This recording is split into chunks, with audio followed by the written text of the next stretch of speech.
Знаете, он специалист в одной и той же области, специалист в искушении людей. Все, что происходит в духе, рано или поздно станет видимым в физическом мире. Если ты понимаешь, эта мысль в твоей голове, она пришла напрямую из ада, перестань эту мысль в своей голове качать. Мы уже привыкли, мы свыклись с этой ложью, которую нам дьявол навязал. Не заигрывай с этой тьмой, не заигрывай с этой ложью, потому что она тебя сожрет изнутри и разрушит тебя изнутри. Мы будем говорить о вещах, которые изменят твою жизнь. Если ты будешь эти вещи понимать, ты станешь человеком, который будет побеждать. Если ты не понимаешь эти вещи, ты будешь постоянно находиться в поражении. Всегда. И это правда. История моей жизни, история жизни многих людей, которые окружали меня. Эти истории, они побуждают размышлять о том, что важно в христианской жизни. О том, что важно вообще в нашем пути христианском. И некоторые люди, если ты им задашь вопрос, а что же важно на самом деле в христианском пути? Одни скажут, важно быть под помазанием. И это правда. Другие скажут, важно ежедневно изучать Писание. И это тоже правда. Важно быть частью хорошей, здравой церкви. Это правда. Важно иметь чудесное и правильное окружение. И без этого тоже никуда. Но меня всегда задевало, когда я видел людей, которые переживали помазание, они знали Писание, в нем постоянно пребывали. Это люди, которых окружали невероятные Божьи служители, Божьи мужи и жены. Это люди, которые находились в чудесных церквях, и с ними происходили страшные трагедии, из-за которых эти люди падали. Кто-то падал в грех, кто-то падал еще куда-то. А ну-ка, ответ какой? Вау! Но я буду глубже говорить. Еще глубже. Смирение с чего-то начинается. Сегодня я буду говорить о твоих мыслях. Если ты откроешь одно из мест Писания в синодальном переводе, и оно потрясающе звучит, это Притчи 23 глава, 7 стих. Здесь написано так: «Каковы мысли в душе человека, таков и он». В новом русском переводе немножко по-другому переведено, но суть та же самая. Ты тот, кто ты вот здесь, в твоих мыслях. Все в твоей голове. Ты можешь сегодня выглядеть, ты можешь сегодня пахнуть, от тебя может сегодня исходить какая-то аура заряда, но это всего лишь внешние вещи, которых завтра может не стать. И ты будешь только тем, кем ты являешься вот здесь в голове. Какие у тебя мысли вот здесь? Таков ты есть на самом деле. Я хочу, чтобы мы посмотрели первое место Писания. Это история из пустыни. Это история Иисуса Христа. Евангелие от Матфея, 4 глава. Все вы, я уверен, если вы когда-то читали Новый Завет, вы читали это место Писания. Затем Дух повел Иисуса в пустыню для того, чтобы ему пройти искушение дьявола. После 40 дней и 40 ночей, проведенных в посте, Иисус почувствовал сильный голод. Поэтому нормально, когда мы постимся, чувствовать сильный голод, друзья. Если вдруг вы переживаете и думаете, что с вами что-то не так, когда вы поститесь, что у вас голод, это нормально. Дальше написано так: после этого или тогда искуситель подошел и сказал ему. Вот здесь сразу я хочу оговориться. Это лично мое мнение. Можете его оспаривать, можете видеть это по-другому. Каждый художник видит по-своему, я знаю. Особенно, когда комменты начинаешь читать под проповедью, понимаешь, что художники везде, они во всем, они все видят по-своему. Вот как я вижу, что искуситель подошел к нему. Некоторые люди думают, вот Иисус сидит, с одной стороны здесь Библия лежит, а с другой стороны шайтан с рогами подошел. И начал с ним общаться. Я лично верю, что это все происходило на уровне головы. Ефесянам 2:2 написано, что мы когда-то жили по обычаям этого мира, по велениям властителя сил, то есть есть определенные демонические силы, которые где обитают? В воздухе. И они действуют сегодня в тех, кто не послушен Богу. То есть они и в воздухе, и в людях, которые не покоряются Богу. Что это значит? А это значит то, что периодически дьявол может с нами общаться из воздуха. Опа! Откуда ты это взял? Из воздуха. Шел, и вдруг тебе идея пришла. Да, шел, и ерунду какую-то нашел. Откуда? Потому что воздух этот заряжен, определенная демоническая атмосфера существует, и она заряжена всякими идеями. И эти идеи, они приходят в голову людей иногда совершенно из ниоткуда. И у человека спрашиваешь, с чего ты это взял? Ну, не знаю, в башку пришло, из воздуха. Так вот, мы возвращаемся к нашей истории с пустыней. Иисус встречается с искусителем, и тот говорит ему: если ты Сын Божий. Это вот, знаете, если бы он подошел ко мне и сказал: если ты Денис Швидко. Он говорит: если ты Сын Божий, то прикажи этим камням стать хлебом. Иисус ответил: написано, не одним хлебом живет человек, но и каждым словом, исходящим из уст Божьих. Вот здесь, знаете, очень четко. Иисус, когда пришла ложь от дьявола, когда пришли идеи, когда пришли мысли, которые из ада в твоей голове, Он не стал над этим задумываться. А может быть, точняк? Че мне вот этот крест, Брест, зачем мне все это? Я сейчас буду камням приказывать, и 1 000 000 учеников я создам. Знаете, многие из нас, когда к нам приходит ложь с ада, вместо того, чтобы сказать написано, и потом дальше, in the name of Jesus, I bind you. Я учил, есть же, во имя Иисуса я связываю эти мысли. Вместо этого, каждый из нас, мы иногда так завороженно смотрим на эти идиотские мысли. Точняк.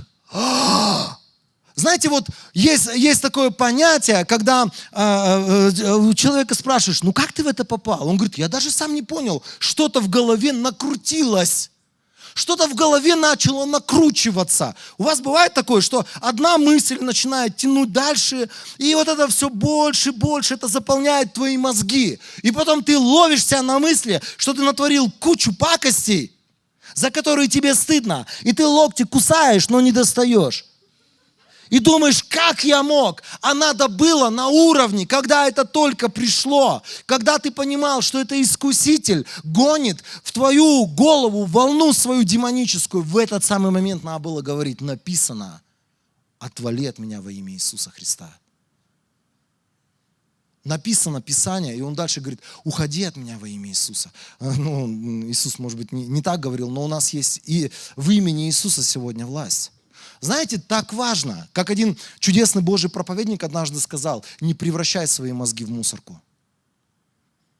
Иногда слушаешь некоторых людей, и ты понимаешь, там такой мусорный завод уже. Человек обо всем. И все это с какими-то болями, с какими-то идеями, с какими-то откровениями, с какими-то понятиями, которые просто из ада пришли. Не превращай свою голову в проходной двор, когда этот искуситель, он из угла в угол там у тебя носится по твоей голове. Не превращай свою голову в место, где он свою волну запускает, и где ты просто позволяешь этой волне начинать тебя заводить. Знаете, что такое нас, как может легко мысль заводить? Пример. У меня жена оставила в одном из магазинов телефон. Когда это было? Как брат говорит, в очередной раз. Нет, слава Богу. Это был, наверное, первый и предпоследний раз. И знаете, а ты что делаешь? Ты думаешь: сейчас я позвоню на этот телефон и скажу: ребят, там где-то отложите, я сейчас подойду. Я звоню на этот телефон. И почему-то в голове у меня, что эти люди, они технично сейчас все заблокировали, всю информацию там оттуда вытащили. Это было еще время, когда можно было это сделать с телефонами. Сейчас есть куча разных настроек, когда в твой телефон никто не залезет. Но она говорит: это мой водолаз. Не про нее разговор, про себя. Знаете, вот я звоню, и я понимаю, гудок идет, они не успели симку вытащить. Они не успели еще этот там телефон каким-то бичам толкнуть. Еще все еще возможно, но уже планы, видать, какие-то есть, потому что не берут. И все, и у тебя волна пошла. И ты начинаешь видеть, прям представлять этих людей, как они с такими злыми лицами, они прям уже видят, как они продают в ЦУМе этот телефон, да, как они эти золотые монеты делят между собой. Ты видишь эти злые глаза, в которых доллары пропечатаны. Все это происходит, ты сам даже не отображаешь, но в голове мысль за мыслью, идея за идеей. И вот это вот общение непонятно с кем, с искусителем, если уж быть честным. Оно начинает тебя заводить. И знаете, что я сделал? Прыгнул в машину. Я примчался в этот магазин, говорю, где мой телефон? Там девочка за прилавком. Она такая, достала откуда-то телефон, говорит, конечно, это ваш телефон вообще. Я говорю, почему трубку не берете? Она говорит, я не слышала. Она потерялась, она вообще не понимает, что это за мужик и почему он орет на нее. Знаете, я вышел оттуда, такой лев, как мне кажется, с этим телефоном. Еду обратно в машине и представляю, ставлю себя на место этой маленькой девочки, когда здоровенный мужик в ярости, огонь отовсюду, огонь и пена. Я поставил себя на место этой девочки, думаю, вау. Как легко в дьявола превратиться, как легко нам кажется, я лев из колена Иудина. Ты черт из непонятного колена больше. Из непонятного колена, да. Ты с кем поведешься, от того всякой ерунды и наберешься. С искусителем повелся, его дружком ты и стал фактически. С этой помойкой я прибежал к этим людям. И я обратно еду и думаю, Господи, как легко нас заводит вот эта вот идея, которую мы иногда получаем из преисподней.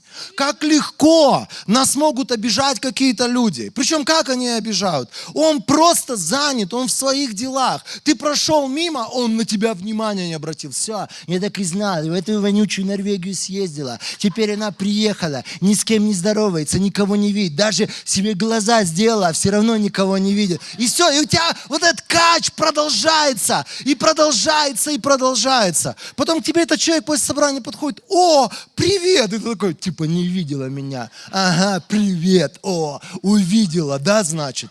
И ты продолжаешь это в голове качать. У каждого из нас есть какие-то слабые места, на которые приходит этот искуситель. Слышите, друзья, если я раньше обижался много, и я пришел ко Христу, этому искусителю не надо для меня придумывать какие-то особенные грехи. Он тебя именно в это и будет бить. Так важно помнить, кто я в мыслях, тот я и есть. Фильтруй свой мозг, фильтруй свои мысли, потому что от этого зависит, будешь ли ты в победе, будешь ли ты двигаться в помазании, будет ли через тебя распространяться жизнь, свет, благодать, или ты просто будешь прибитый внутри, и все, что ты будешь делать, оно будет прибивать других людей. Дальше, там написано так. Затем дьявол поставил Иисуса на самый верх храма святого города. Это вообще безумие. Вообще безумие. А знаете, для многих из нас-то, если уж быть честным, для многих из нас это не безумие. Ой, я вот сейчас умру, а жена будет плакать, она наконец-таки поймет, что она потеряла в своей жизни. Такое, знаете, вот это вот жалобное существо внутри у некоторых возникает. Я вот сейчас умру, и вот они меня будут нести, будут рыдать, и тогда они поймут, кто ушел из их жизни, сколько добра. Чего? Ты что качаешь? Я вспоминаю, знаете, вот эти вот идеи, которые в детстве были. Это несколько раз было, наверное, 1 или 2 раза точно. Я с этим разобрался, не переживай сильно, она боится, что детям от меня передастся. Нет. Не бойся. Я помню, в школе там чего-то сильно опять натворил в очередной раз. Все, там, швидко мы твоих родителей позовем, хандец тебе. Как бы сейчас сказать, капец тебе, держись. Сейчас бы сразу на сотовый позвонили, тогда-то не было. И ты, идешь домой, и ты понимаешь, вот мама с работы придет в 7 часов, или там папа, и вот в этот момент позвонит она. Были и такие схемы, не переживайте. Не вы первые, которые к этому пришли. Не, я знаю, что я один такой балбес. Вас это не касается, но на всякий случай, может, кому-то потом поможете. Идешь и думаешь, вот бы сейчас шел вот так вот на пешеходном переходе, а тебя машина вот так да-да. И в больницу тебя привезли, и эта тетка тебе позвонит, родителям позвонит, а мама будет плакать и понимать, что ей жалко сына, который в больнице, и она тетку эту слушать не будет и пойдет меня лечить в больницу. Чего? Два балбеса мы с тобой, оказывается, да? Хоть одну родную душу нашел. Тогда было слишком мало машин. Тогда не было такого шанса, как сейчас в Бишкеке. Вы знаете, это смешно звучит, это смешно выглядит. Когда ты маленький дурачок, еще не понимающий, как жизнь устроена, ты заигрываешь с этими вещами. Но совершенно страшно это звучит из уст других людей, которые взрослые, серьезные. И они заигрывают, например, с суицидами. Они заигрывают вот с этой жалостью, чтобы с ними что-то случилось, чтобы их пожалели. Это страшное дело. Ребята, это вещи, которые называются помойкой дьявола. И Господь просто нам сегодня говорит, что сегодня каждому из нас важно смотреть, что у нас здесь поселилось и что нами здесь руководит. И когда к тебе приходят эти мысли, посмотри на Иисуса, который ни на грамм не заигрывал с этой ложью. Не заигрывай с этой тьмой, не заигрывай с этой ложью, потому что она тебя сожрет изнутри и разрушит тебя изнутри.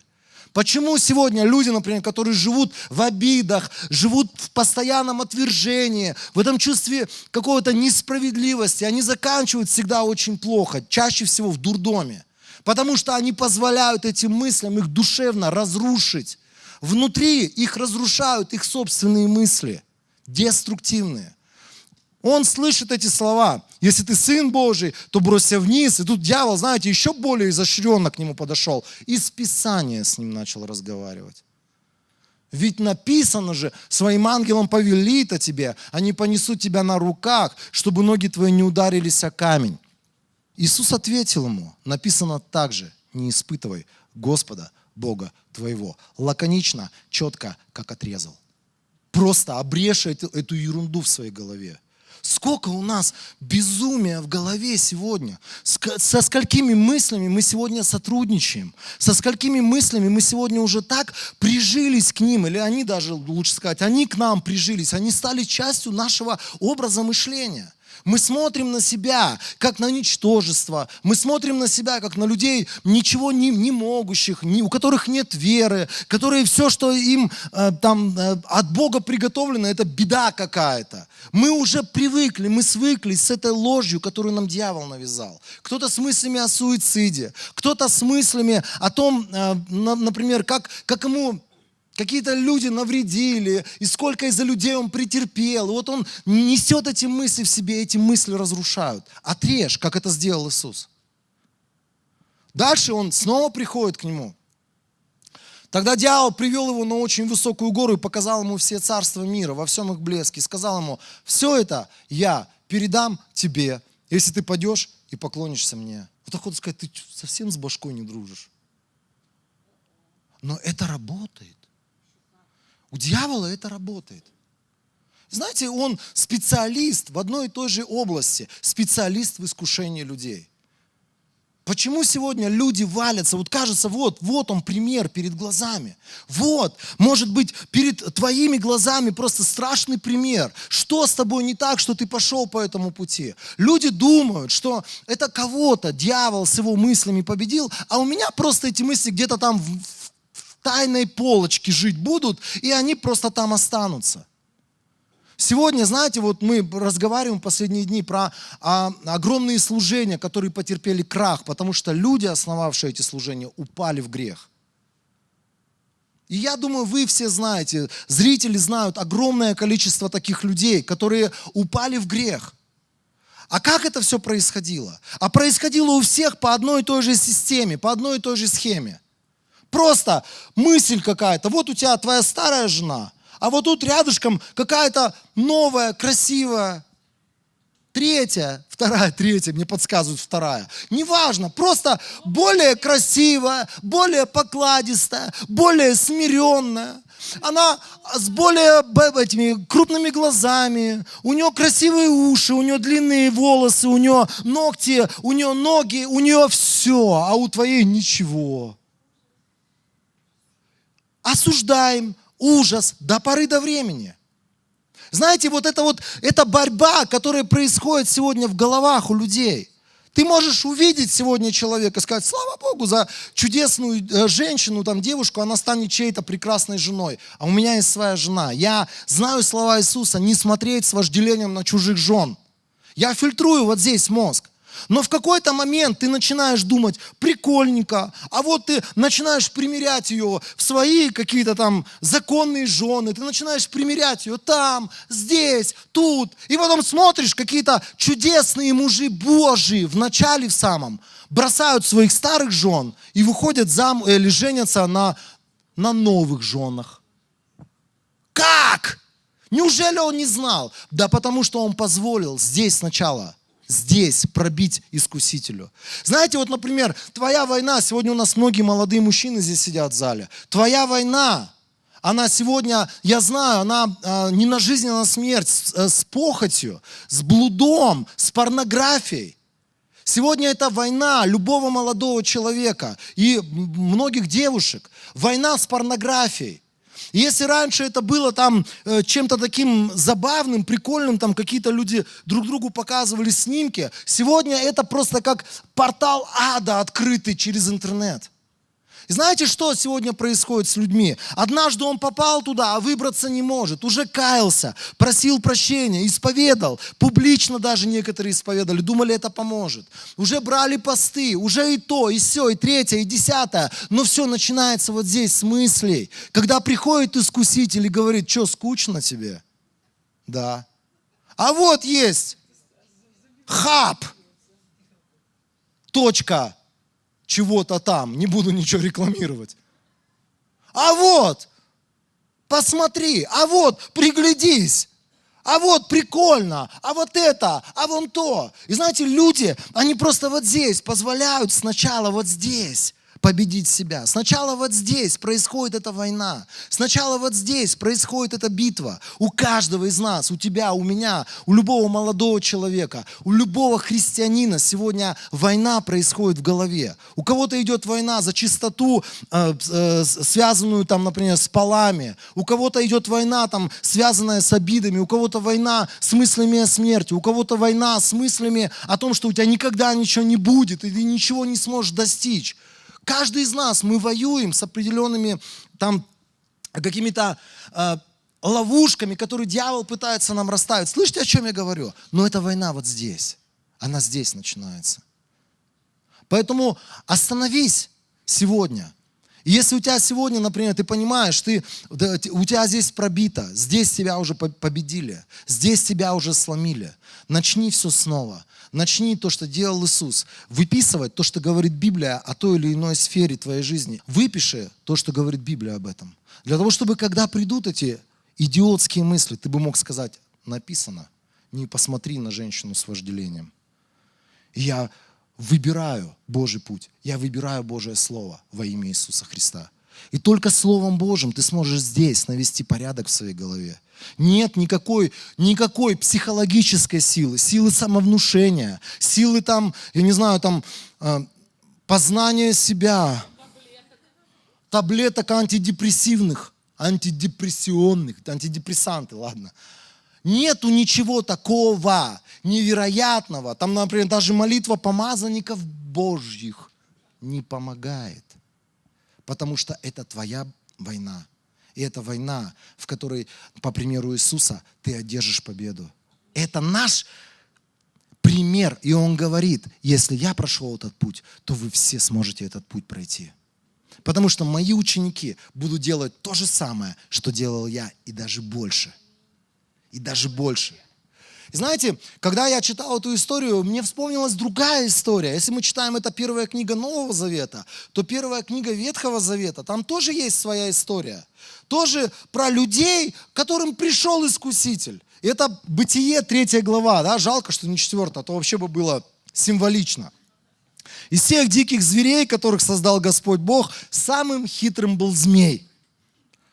Но вот со змеем разговаривать, ребят, ну не знаю, это надо быть в каком состоянии. В курсе, да? Что надо сделать, чтобы со змеями разговаривать начать? Я, конечно, иногда опускаюсь на этот дикий уровень и разговариваю со своей собакой. Я искренне верю, что она меня понимает, но еще ни разу я не услышал от нее членораздельного ответа. Если я однажды услышу, Алина, членораздельный ответ, ущипни меня. Из всех диких зверей, которых создал Господь Бог, самым хитрым был змей. И он спросил женщину, опа! Правда ли Бог сказал, не ешьте ни с какого дерева в саду? Женщина ответила змею, мы можем есть плоды с деревьев сада, но Бог сказал, не ешьте плодов с дерева, которое посередине сада, и не трогайте их, иначе вы умрете. Да-да-да-да, та-та-та-та, ей хоть с кем-то поговорить. Сегодня у нее такой тяжелый день, Адам на работе, разговаривать не с кем. Слава Богу, ты змей здесь, мы с тобой сейчас пообщаемся. Он возделывал сад, если ты не в теме. Он возделывал сад, Библия говорит. Женщина, зачем ты с ним диалог ведешь? Прикольно. По приколу, да. Я за змеями говорю. Я повелитель змей. Я знаю змеиный язык. Мы с ним на одном языке. Это дьявол. И дальше змей продолжает. Нет, вы не умрете. Просто Бог знает, что когда вы съедите их, ваши глаза откроются. Вы станете как Бог, познав добро и зло. И дальше что происходит? Тогда женщина увидела. Ну, конечно, с кем наобщалась? Внушил, определил, наставил, подбодрил, дал определенную инструкцию, дал наставление, как жить надо. Это все от одной личности, которая сегодня рулит вот этими демоническими силами из преисподней. Даже не вздумай с ним общаться, даже не вздумай свои мысли раскачивать. Если ты понимаешь, эта мысль в твоей голове, она пришла напрямую из ада, перестань эту мысль в своей голове качать. Что сделала эта страшная женщина? Библия говорит, она взяла один из плодов и съела. Немного надо, чтобы стать просто противником Божьим. Немного надо, чтобы начать делать пакости. Немного надо, просто начать общаться со своими идиотскими мыслями. И дальше она сама съела, дала плод мужу, который был с ней, и он ел его. Все, вот здесь история глубочайшего поражения. Это история грехопадения всего человечества. Вот здесь все в твоей голове. Как у Джойс Майер есть чудесная книга, она называется «Поле битвы», «Разум, поле сражения», если я не ошибаюсь, как-то так. Можете найти в интернете эту книгу. Это то, с чего начинается твоя война. Это то, где мы эту войну выигрываем. И это то, благодаря чему мы сегодня можем в физическом мире видеть. Я внутри сокрушенный, пораженный врагом, или я победитель внутри. Потому что здесь ты побеждаешь. Ты побеждаешь дьявола в духе. И все, что происходит в духе, рано или поздно станет видимым в физическом мире. Поэтому люди, которые сегодня, например, они играются с мыслями, связанными там с даянием, связанными с пожертвованиями, они просто сами себя оправдывают, свою вот эту вот жадность. Я никогда не найду никакой другой причины, почему люди сегодня не хотят давать деньги. Я знаю, у них всегда есть более важные причины, детей нечем кормить, там кредиты не с чего отдавать, еще что-то, еще как-то. Но чаще всего, вот если далеко, глубоко вниз посмотреть, есть какие-то вот эти вот червячки, благодаря которым приходит дьявол и говорит, хорош тебе давать, что ты им даешь? Вот он насобирает, он же свалит от вас. Он же не раз говорил, в Стамбул Турция зовет.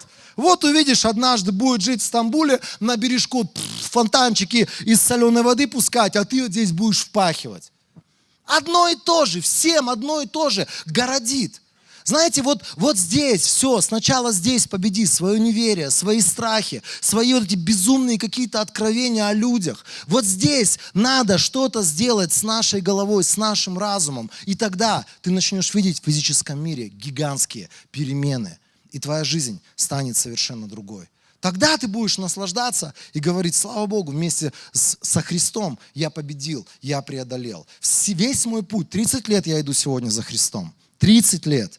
И эти 30 лет, я сначала думал, надо найти мне какого-нибудь помазанного иностранца, что помолился за меня, и у меня там похотливые мысли отпали. Чтобы какой-нибудь хороший человек помолился за меня, и ко мне огромное количество денег пришло. Чтобы какой-то человек помолился за меня, и я стал в конце концов уже свободным от своих болезней. Но однажды я стал понимать, что все упирается в то, чем я наполняю свои мозги. И я стал понимать, что Слово Божие, которое я изучаю ежедневно, оно имеет силу вытеснять из меня весь этот мрак, с которым я пришел к Богу. И когда, например, дело касалось исцеления, люди пытались за меня молиться, ничего не происходило. Я стал одну вещь понимать. Чем больше я читаю то, что говорит Библия об исцелении, чем больше я размышляю над этим, чем больше я это провозглашаю, тем больше это наполняет мое мышление. И однажды все, о чем ты думаешь, все, что ты говоришь, однажды ты начнешь в это верить. И однажды это начнет происходить в физическом мире. И все, что сегодня, знаете, вот все свидетельства, все какие-то прорывы, невероятные свершения, то, другое, третье, десятое, это все преодоление вот здесь в мозгах. 2 Коринфянам 10 глава с 3 стиха. Положи руки на голову, и мы вместе скажем: мы сражаемся не обычным оружием, но оружием Бога, которая способна разрушить самые неприступные духовные твердыни. И я опровергаю все демонические доводы и опрокидываю все надменно воздвигаемые препятствия в моей голове против познания Бога. Прямо сейчас я беру в плен каждую мысль, которая не от Бога, живет в моей голове. И я делаю свой мозг послушным Христу. Прямо сейчас я наказываю всякое непослушание в своем разуме во имя Иисуса. И с этого дня я запрещаю демоническим мыслям селиться и жить в моей голове. Аминь. И последняя фраза, которую я хочу сказать, которую я когда-то в одной из книжек Кеннета Хейгена прочитал. На всю жизнь, на все 30 лет я пронес эту фразу. Он однажды сказал так. Он услышал это от какого-то другого служителя. И тот служитель, и Кеннет Хейген уже мертвый, но слава Богу, эта божественная мудрость до сих пор жива. Мысли – это птицы. И ты имеешь власть сегодня не позволить этим птицам свить гнездо на своей голове. Не позволь неверию, не позволь обидам, не позволь этим жалким мыслям о себе самом, этим мыслям, которые тебя бесконечно обвиняют, которые бесконечно тебя заводят в этот тупик о себе самом, о твоем Боге. Не позволь этим мыслям свить здесь гнездо в твоей голове. Не позволь этой похоти поселиться. Не позволь сегодня поселиться этой бесконечной зависти, когда ты смотришь со слюнями на каждую проезжающую машину. Не позволь жить в своей голове в таком духе. Просто скажи: во имя Иисуса, это не мой путь. Я не собираюсь сегодня с этими мыслями жить и договариваться во имя Иисуса. Аминь.